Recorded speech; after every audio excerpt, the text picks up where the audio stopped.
The Someone You Should Know podcast with Rick Anthony, sponsored by Summarize. Repurpose podcast, webinars, and interviews for social media, websites, and email with the help of AI, all thanks to the help of Summarize.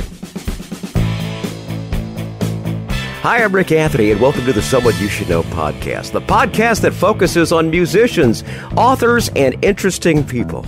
We like to say we're making a difference one artist at a time. So sit back, have a cold one, and get ready to meet someone you should know.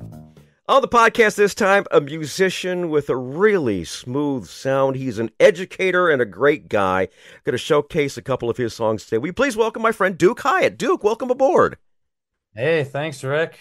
Duke, I want to say thank you so much for being a great musician and an educator. We got some good music we're going to talk about tonight. What was your why for getting into music? Was it an album, a band, a sibling, a family member? What was your reason for getting into music? It was my oldest brother, Dave. He about 10 years older than me. He started playing Metallica, and he was like a metalhead when I was growing up, when I was pretty much in diapers still. So that was like the first kind of thing that I heard. That and like some of the pop punk, like California punk kind of stuff. Yeah. I can imagine you being a young child hearing "Now I Lay Me Down to Sleep," hearing Metallica. It's like actually Enter that, Sandman, Right, yeah, and Seek and Destroy and yeah, all that stuff. Mom, is James Hetfield underneath my bed? I remember seeing some of those. They give me nightmares. They still give me a little nightmares there. Yeah. Great band, man. That is just it's one of those bands that it kind of like it's like a modern day Beatles. One of the reasons that people get into metal and stuff like that, Metallica was the driving force behind that, and a lot of the early stuff. A lot of people say it's like it's either the Beatles or it's Metallica. It's kind of like those are the gateway drugs to getting into this particular thing. What instruments do you play? The ones that I try to get better at are like the guitar and the bass and the drums and the keys. But I played like trombone and the baritone and school band, and then just about anything I can get my hands on is really, yeah. Pretty much. Now, your experiences in school band and choir, any particular thing that you remembered most about during that time frame, those formative years of you being in the band? Pretty much just how difficult things without frets and keys are. Mm-hmm. Like things that actually have like you control the intonation. So like any like non-fretted stringed instrument or the trombone with the slide or that kind of stuff, like and tuning those instruments. I remember how like playing pop songs in those settings, and I'm like, why doesn't it not sound the way that it sounds on the record and stuff? And like kind of trying to put those things together, because I was learning guitar at the time too. I was in that, so I was like, why does it not? I don't know. There's just like a lot. I remember being very confused at the time. I understand. There's no spit valves on a keyboard. Right. Yeah. And just hearing the way that like my professor or like my teacher talked about music, and then hearing how my brother, who was in a band at the time, talked about it and played it, and then how I saw it, like, I don't know, it was just, I'm just as confused now as I was then, Very good. You being a teacher, maybe you'll go you'll actually have that epiphany moment and say, I get it. Right. Yeah. I mean, those things come and go. It's great. That's kind of what I do like about teaching, especially like so it's 3 through 5 right now. And I used to do K through 2 music. And I always think about how I was perceiving music when I was a kid, like, and how that's changed. Because like you can, train your ear and you can develop a better sense of time. And I'm like thinking like, how has it changed and how they must be perceiving the music as opposed to like what is actually coming out, or you know what I mean? Or is there any one, objective way that it's being perceived, if there is such a thing? It's a great thing to keep me occupied when I'm here's a question for you. Being a teacher of children, as far as that goes, third to fifth, right? Is that where you are right now? Third grade, fifth grade? Now, I remember back in the day, I used to love the music teacher. She'd show up with her piano, like, twice a week or something like that. That was one of the highlights, because I loved to sing back in the day. I don't sing with beans anymore, but back in the day, I loved to do that, and special music was my big thing. I mean, that's the thing that actually got me up on stage and behind a microphone and loving the limelight. Um, Being the teacher of kids nowadays, do they want to learn like Katy Perry songs and Taylor Swift songs instead, rather than listening to row, row, row, you boat? Yeah, it's like a cool balance. Because like obviously there's like a huge Taylor Swift thing going on, Yeah, you know. absolutely. I don't So remember that when I was a kid. I don't remember gravitating, hey, let's play some Beatles or anything like that. But yeah, right, right. There's a few like cooler parents that get their kids into like Metallica or like yeah, they'll say like, "Can you play Master of Puppets or something?" And then I'll like whip out the first riff and they'll like, show me the face and everything. It's great. But like for the most part, it's still like the row row row your boat kind of stuff. And for some kids who are, you know, the state of education, like I feel like making sure everyone has their own kind of thing going on is like the best plan of attack. So it's a lot less like whole class like singing the song together or doing the song together, and a lot more like they have their iPads and they're doing like their right, yeah, own exactly. thing on each Uh, iPad. Yeah. Um, Being a teacher, what have you learned from your students? Anything that you didn't know? hmm. A lot. They surprise me in a lot of different ways.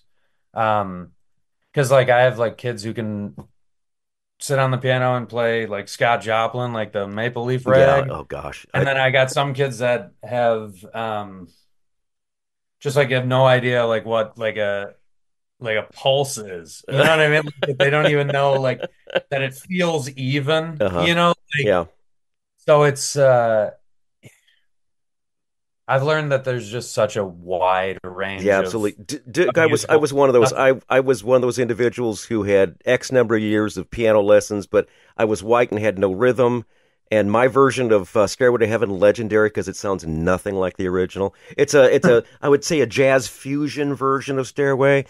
There we go. Yeah. Yeah. See, that's what I love too. Like just seeing, I can like almost see what certain kids like would, what kind of, music they'll play when they grow up. Yeah. Like I can kind of see, it's just like being able to kind of see their little personalities and, uh, kind of see the adult that they're going to become. It's, I see that sometimes and it's, Very good. it's, Very good. Hey, fun. let's give a little love to the schools. What school are you a part of? It's Liberty School in Orland Park. Olin Park, Um, Illinois, right? yeah, Orland Park, All Illinois. right, very good, very good. Well, shout out. Is there a name to them like the Pirates, the They're Panthers, the the Patriots. Patriots? All right, Yep. very good. We'll give a little love out there, and thanks to all the kids who are under Mr. Hyatt's tutelage. We do appreciate them being good students and being in college. You were part of an octet called the Other Guys. Tell us a little bit about those years of performing with them. Yeah, it was a lot of fun. I It was like a smaller group, the octet, and I don't know, I just learned how to sing like barbershop kind of Oh, stuff. And seriously, barbershop, really four-part yeah, harmony, yeah. yeah, things that and it was doubled, most of the time, and it was nice. We it was a really big. We were the only thing affiliated with the university, like Uh-huh, one of yeah. those singing groups. So whenever they had like alumni events that are off campus, or that we were kind of like the people that would throw at the event, like they're like, oh, we need entertainment, we need Hmm. 30 minutes to fill, we need an hour to fill. We'll go there, and it was like a comedy uh show mixed with some singing. So Awesome. Very good. yeah, it was a lot of fun and learned how to tune some things. My ear got completely way better. I went down the whole tuning rabbit hole and all that, and it was fantastic. Yeah. Very good. Very good. Now, after college ended, you joined a band called The Threads. You were bassist in the band. Highlights and lowlights of that particular thing. Any challenges and highlights that really stood out? Uh yeah, it was just like another one of those things where like I was kind of missing being in like a rock band, like hitting heavy. I was Yeah. singing in a barbershop, so like I was like, oh man, I want to go a little wild and stuff. So um I don't know, those shows and playing for like actual audiences that weren't like these alumni bigwigs or, like these people, like these fancier people. It was nice to kind of let loose a little bit. And we went on like little tours and um, that we booked ourselves, which was kind of fun, Uh-huh. and drove around in the van and all Live that. the So life of being on the road a little bit. Yeah. yeah, Very good. yeah. Very good. I got to ask you, when you were doing the octet there, did you guys ever think about doing like 4-part harmony for like Metallica or something like that? So there's this barbershop society that I think it's called Squebsqua or something. Two of my buddies would know the exact acronym. But they did like a mashup of like it was like barbershop arrangements of like Enter Sandman Oh, and wow. Jeez. I'll have to send it to you. I have got, please do. I would like, we'll do is we'll put it in the show notes. We'll include it in Yeah, the show yeah, notes because because it's I really think that would be good. hilarious. Yeah. And just like I think at the time they were doing something on Jimmy Fallon too, where they Hmm. like would bring in a barbershop quartet and stuff, and they would sing like some AC/DC or something like that. yeah, like Highway to Hell or early something like or like an early 2000s like Get Low or like R. Kelly or that. something. Like they would do something crazy Oh, like hip hop jeez. like out of the Jeez. genre, Yeah. barbershop. So yeah. Oh, really good, really good. I'll tell you what, it's time to play some music right now. I know a lot of people saying, come on, get to some music, get to some music. First song we're going to feature is Borderline Lunchtime. The piano work on that is just absolutely sensational. I was just listening to it earlier and going, oh my God, that is so well done. What's the backstory on Borderline Lunchtime? I think I just wanted to try something through composed. Hmm. So something that, just goes from point A to point B and kind of just see how poppy I can make it from the beginning to the end. So I get a little like jazz influence there too. I really and yeah. truly love the song. It's really, really good. I know the fans are going to love this one too. So let's feature it right now. It's called Borderline Lunchtime from Duke Hiatt. Today's guest on the Someone You Should Know podcast. You're cracking up, fill up my cup. Oh, she's out of luck. Just a matter of time till she begins words and fears so far. Never ending love start. You told me where to go, now lead me there.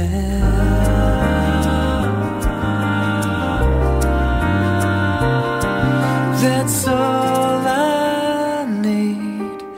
Care to read, breed and bleed. Care to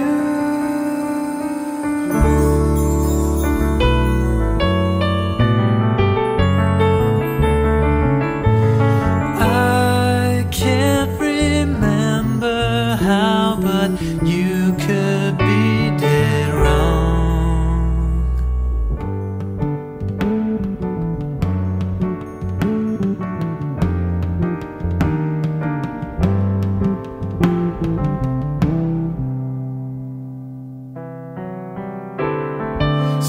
Sultry.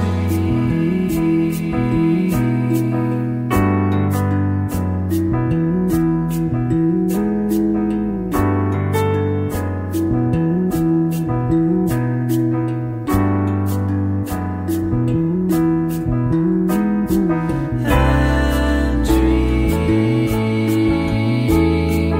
and dream.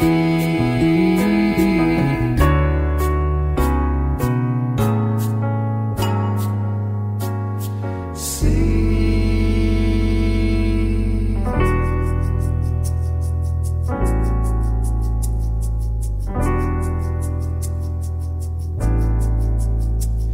See for yourself. I'm no one else. Sheets on the shelf.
real pretty one, Borderline Lunchtime from Duke Hiatt. He is our guest this time on the Someone You Should Know podcast. We got more music from Duke here in a second. But first, I want to say, hey, thanks so much for tuning into the Someone You Should Know podcast. You can find us on the web at someoneyoushouldknowpodcast.com. There you're going to find our recent news, our archive of more than 180 episodes, and a whole lot more. If you happen to be visiting, please leave us a review. Let us know how we're doing, okay? According to Buzzsprout, the service that shares us to all the different podcasting streaming sites around the world, wow, we're so very blessed. Thank you for being a part of the whole thing. 2,300 cities in 90 countries around the world. I want to salute a couple of those that are new. Galesburg, Illinois, Buchanan, Pennsylvania, Westmont, Quebec, and Linköping, Sweden. Wow, thanks so much for tuning in to the Someone You Should Know podcast, heard wherever quality streaming audio is available.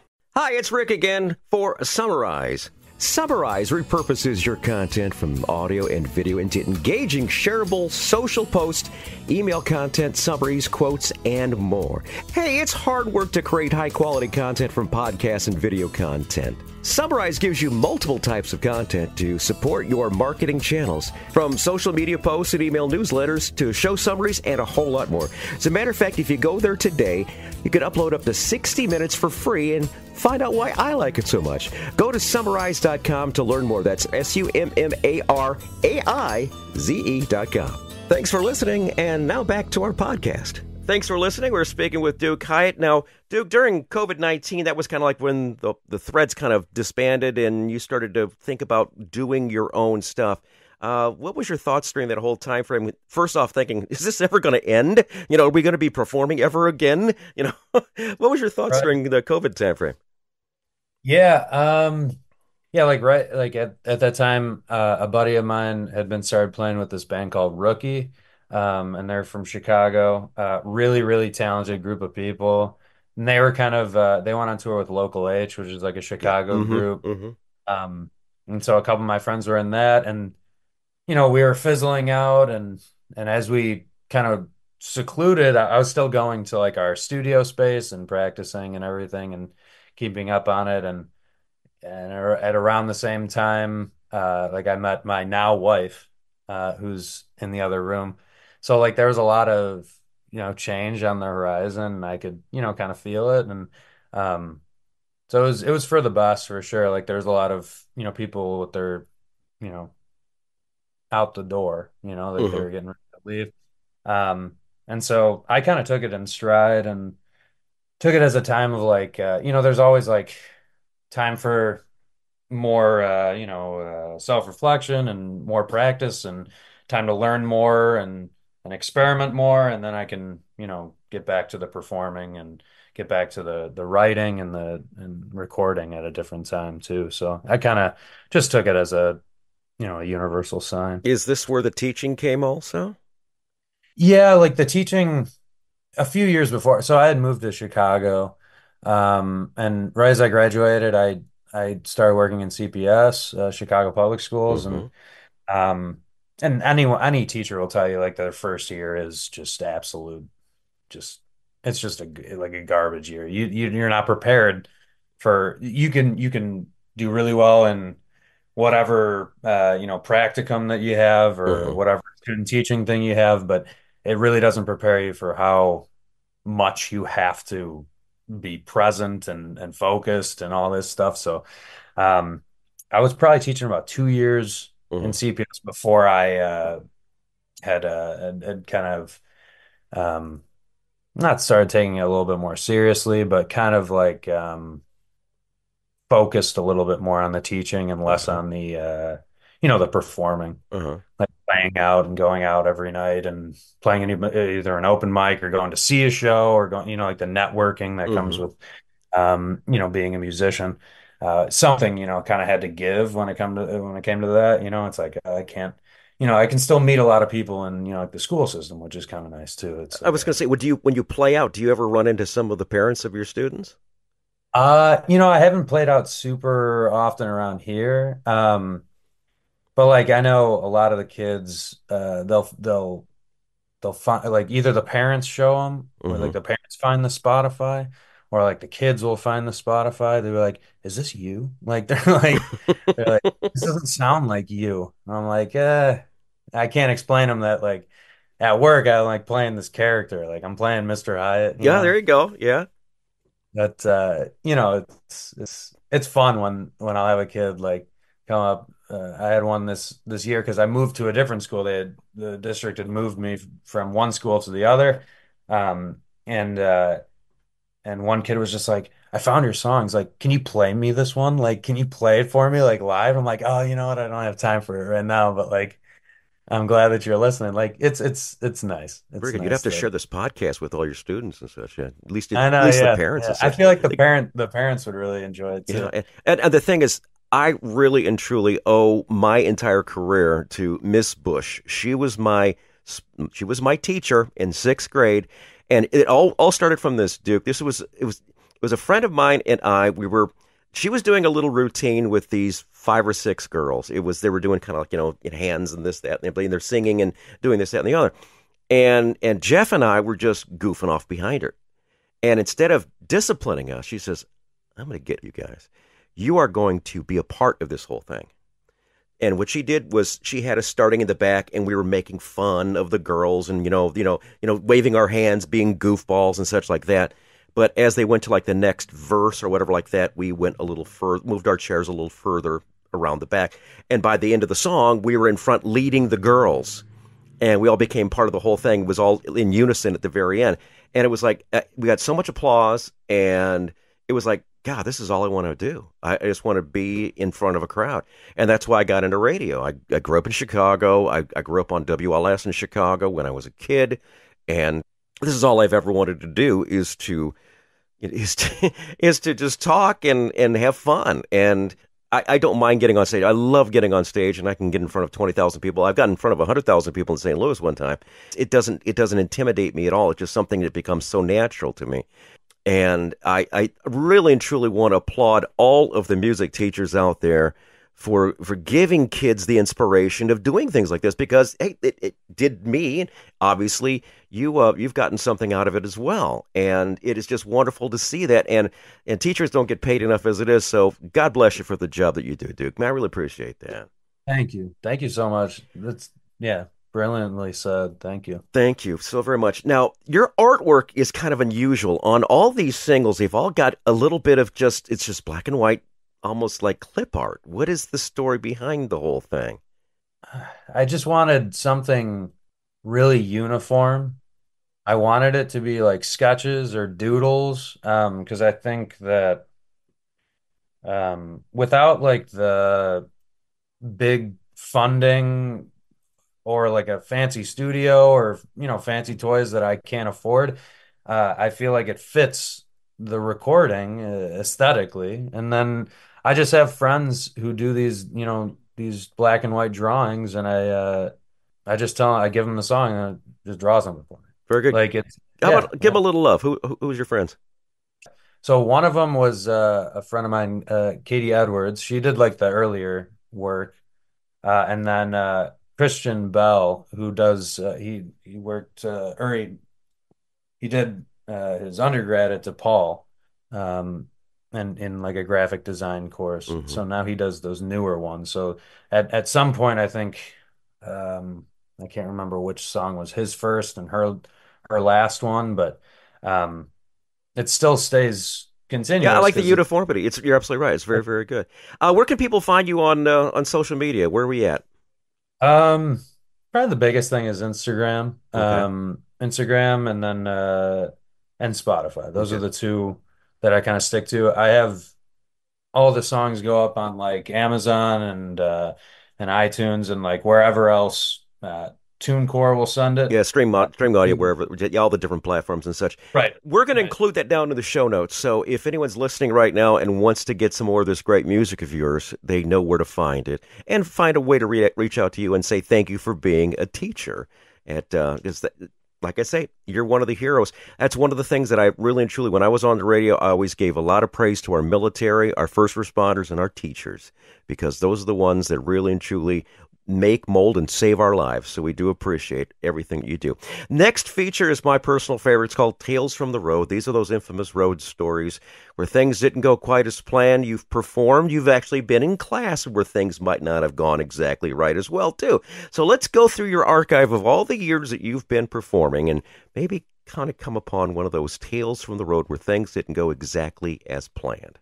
Oh man, when you sent this to me, I was thinking, I mean, there's things in class that happen there's so many that I can't even like, count them. I think when I was on one of those tours with that Threads band, we had booked a show, and seemingly in a venue. It was in Vermont though. So we had to drive, we had already been out east that way. So Mm-hmm.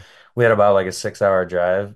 And we're afraid kind of because we're getting into these back roads of Vermont and it's very, very green. Everything is very tall and lush, and we're like losing our way a little bit. And we pull up to what's is seemingly the venue, and it's like someone's house. And we're like, Jeez. okay, this can't be right. Uh-huh. So we go up there and knock on the door, and they're like, can we help you? And we're like, I think like you did you hire like a band like a it was like a punk band, so Mm-hmm. like we're like, did you hire like a punk band to play? And they're like, yes, actually we did. We have a work outing, and it was a bunch of teachers, a work outing for the whole school at this person's house in the middle of nowhere in Vermont.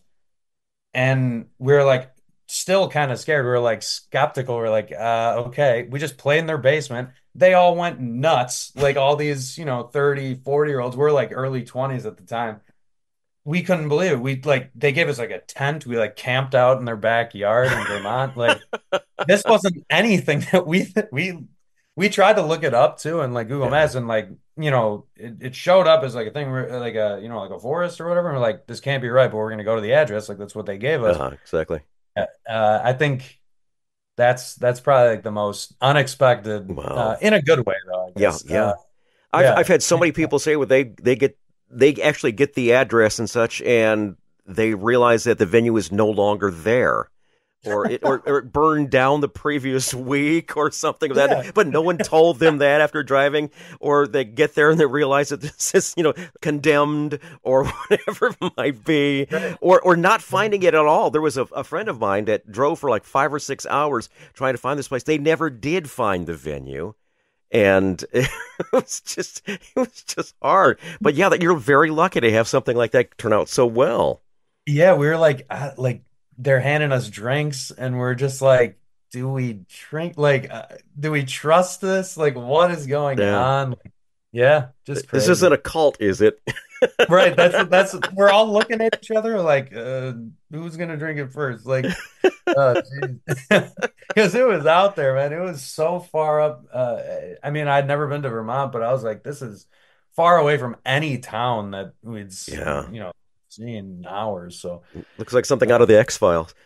Yeah, I always say, I'm talking with my wife too. Like we go on like little trips, and we went up to Canada, and I am terrified. Like I always think I'm gonna get like axe murdered Hmm. by someone. Like it's like an unrealistic fear, obviously, but I'm just like I'm in a horror movie, and I'm gonna get axe murdered, and that's where all four of us in the band were You didn't by thinking. chance see So I Married an Axe Murderer, did you?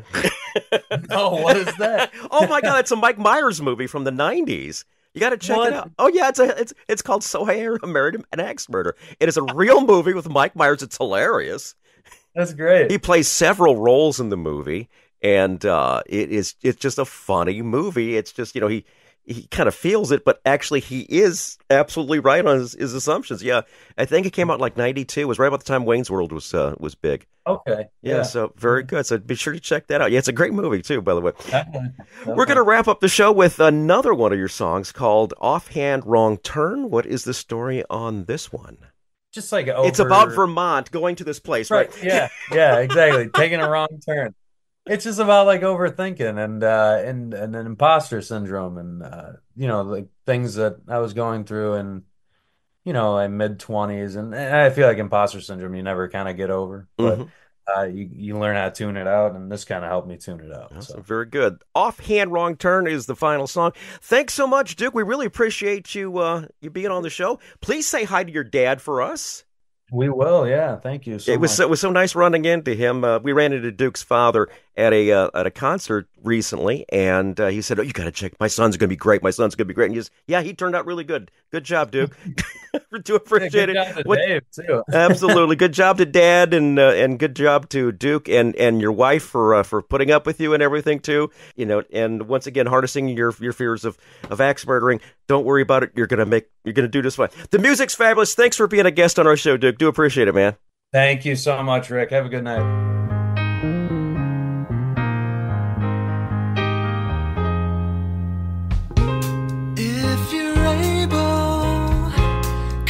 Inside and out of the rain, run a fever from thinking too much when no one's to blame. Just an old problem with nothing but answers. Hide in plain sight, wishing on another love letter, holding you tight in my head. Hide in plain sight till your bed isn't scary or worth any fight. It's a fable, no moral attachment, no one to claim. Now the widow, responsible news is all I can take. All of these problems with just me to solve them. Hide in plain sight, wishing on another love letter, holding you tight through my head. Hide in plain sight till your bed isn't scary or worth any fight.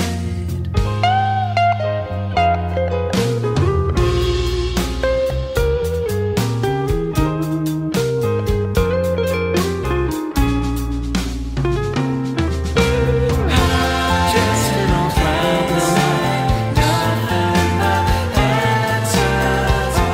Just an old prophesy, nothing but answers. Just an old prophesy, nothing but answers. Just an old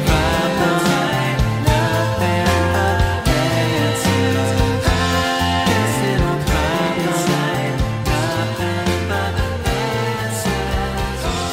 Just an old prophesy, nothing but Hi, this is Rick Anthony, thanking you again for listening to this episode of Someone You Should Know. Now, if you're an aspiring musician or an established musician that's looking for a little exposure, I invite you to drop us a line at someoneyoushouldknowpodcast@gmail.com. That's someoneyoushouldknowpodcast@gmail.com. Also, I invite you to tell a friend about the Someone You Should Know podcast. I thank you for tuning in this time, and I invite you to check us out next time on the Someone You Should Know podcast, because you never know who's going to show up. Until next time, remember, God loves you, and so do I.